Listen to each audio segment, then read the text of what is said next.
35 agenda అంశాలకు AP cabinet ఆమోదం తెలిపింది. పిడుగురాళ్ల వైద్య కళాశాలను పీపీపీ పద్ధతిలో అభివృద్ధి చేసే ప్రతిపాదనకు ఏపీ కేబినెట్ గ్రీన్ సిగ్నల్ ఇచ్చింది.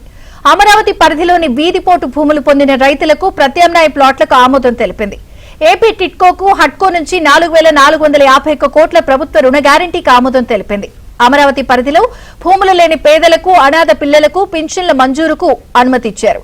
టీటీడీ పరిధిలో పలు పోస్టుల అప్గ్రేడ్ కు, పలు సంస్థలకు భూ కేటాయింపులకు ఆమోదం తెలిపారు. పలు జలవనరుల ప్రాజెక్టులకు ఆర్థిక అనుమతులిచ్చారు. అమరావతిలో వీధిపోటు ఉన్న ప్లాట్లకి బదులుగా వేరే ప్లాట్ల కేటాయింపునకు ఏపీ సిఆర్డీఏ కమిషనర్కు అధికారులు ఇవ్వడం. రాజధాని ప్రాంతంలో భూమి లేని పేదలకు ఇచ్చే 5,000 పెన్షన్ను తల్లిదండ్రులు కోల్పోయిన మైనర్లకు బదిలీ చేసేందుకు అనుమతి. టిట్కో హౌజెస్ లో ఇన్ఫ్రాస్ట్రక్చర్ దాదాపు 162-150 ప్యాకేజీలో పిలిస్తే దాంట్లో చాలా మంది అదే రేట్లు, పాత రేట్లకు చేస్తానికి ఒప్పుకున్నారు.